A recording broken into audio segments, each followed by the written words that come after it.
Hey guys, Eric Tarr here for the ProAudiofiles.com. This is my third and final video in a series on creating a drum mix using FXpansion's BFD3 and iZotope's Alloy 2. Up to this point in the videos, I've showed you how you can start out with your drum performance in BFD3 and print those samples onto separate audio tracks inside of Pro Tools. Then you can mix these audio tracks just like you would any other regular multi-track drum recording. Then I showed you some techniques that I like to use for processing these tracks using Alloy 2.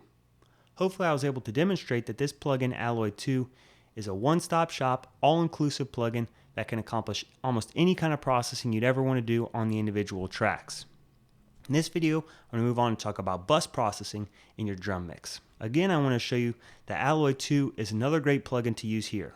You might just normally think and want to use it on the individual tracks, but it's also great as a bus processor, again because it has almost any kind of these processing modules that you'd ever want to use on your drum bus.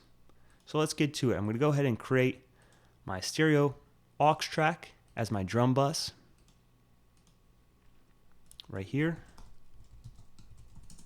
Great, and I'm going to send all these tracks over to it. Send it out to my drum bus here. Great. Next, I'll insert the plugin, Alloy 2. And we're all ready to start mixing. One of the best things about Alloy 2 that I like is you can accomplish from within the plugin a lot of the complex routing that you would normally have to do with separate aux tracks and things like that, but parallel processing and all this stuff that you'd normally have to do in Pro Tools on separate tracks. You can do it right off the bat inside of Alloy 2, and I'm going to demonstrate some of those things. To begin with, what I'm going to do is just set up a limiter that I'll come back to later on, because I like to mix into just a soft limiting taking place on my drum bus. So I'll play back the track and get to it.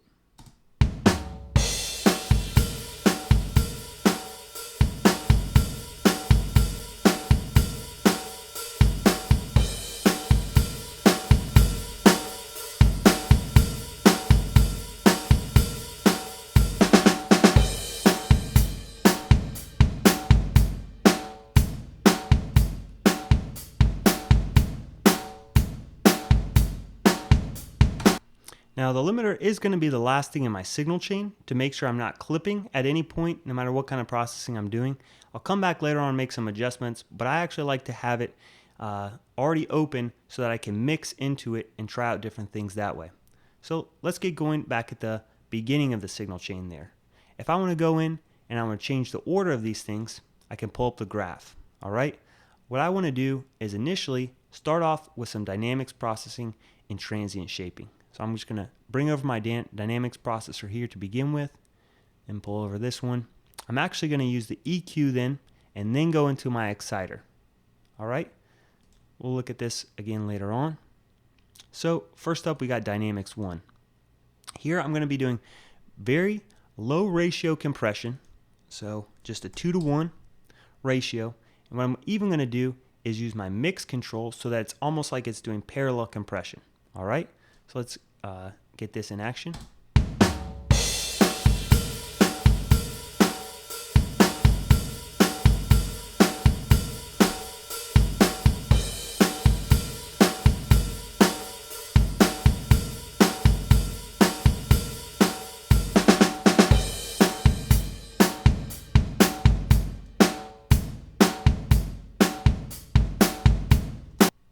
So the first dynamics processor that I'm using is very subtle compression. This is just kind of like a leveler to hopefully even things out. Later on I'm going to do more advanced compression or more heavy compression using the Dynamics 2 module. We'll come back to that in a second.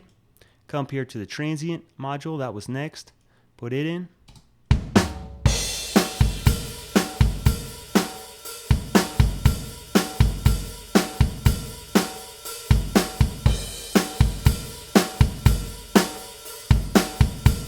Here what I decided is I know later on I'm going to go into a limiter that's kind of going to squash the transient, so I'm going to just stick up the attack a little bit here at this stage so that relatively speaking the attack is a little bit more louder than the sustain.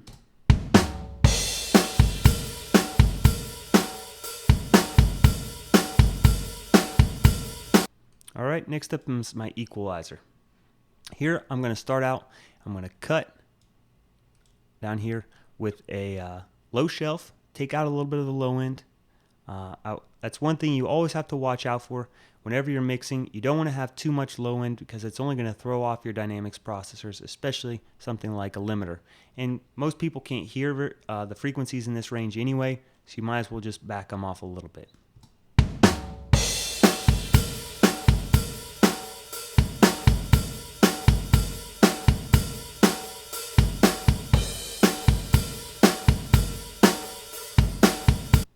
Next, I'm going to find a nice range where I'm getting a lot of snap from the individual drums, maybe around 1500 to 3K.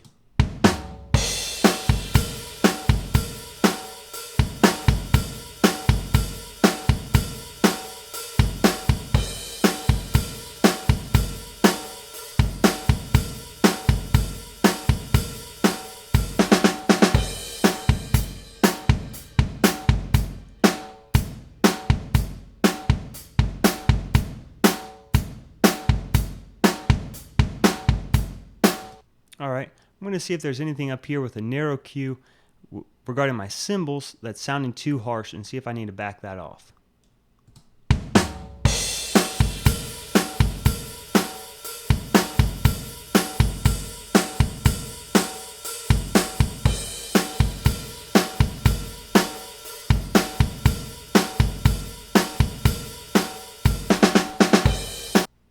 Alright, pretty good so far. Next up is my exciter. This is where I'm going to get a lot of the energy put into my full mix. Alright?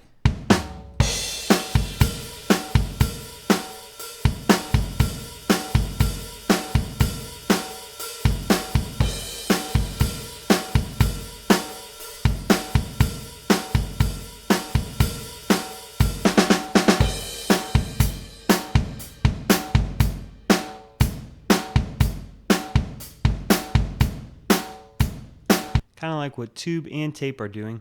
Again, there's not much that sounds better than printing your drums onto tape, but I like what tube was doing as well. What I'm going to do, and the nice feature in Alloy 2 that you can use this for is the mix control here. It's almost like you're setting up parallel overdrive or saturation going on. So I'm going to overemphasize the drive, and I'm going to bring down the mix until it sounds like not too drastic, but enough to make sure that I'm adding some excitement.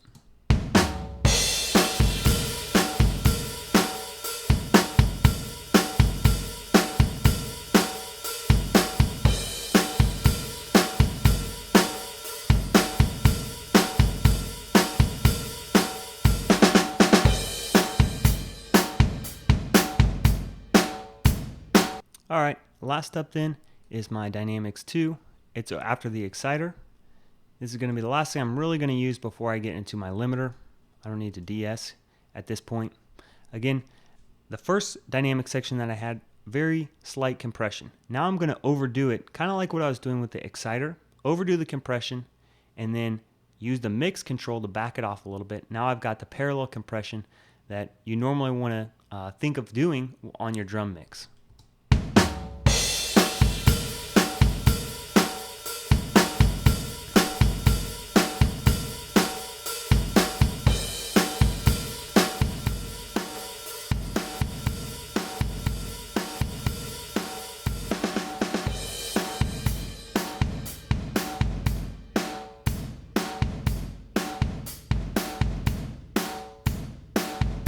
Alright, now we've got our rock drums, but we need to back it off a little bit so that it's not too much.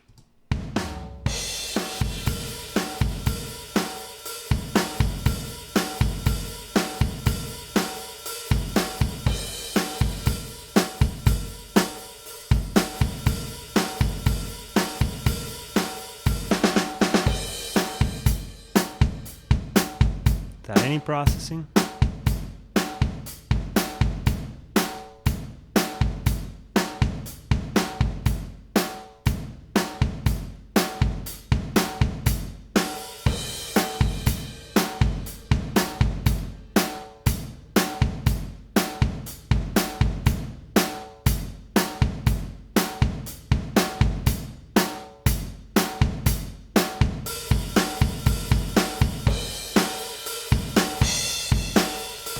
And that's all there is to it. Hopefully this video gave you guys some ideas about how you can use Alloy 2 as a great bus processor, because it's got all these different kinds of modules. If you want to do anything from heavy compression to tape saturation and tube saturation, to even shaping the transients, and of course equalization.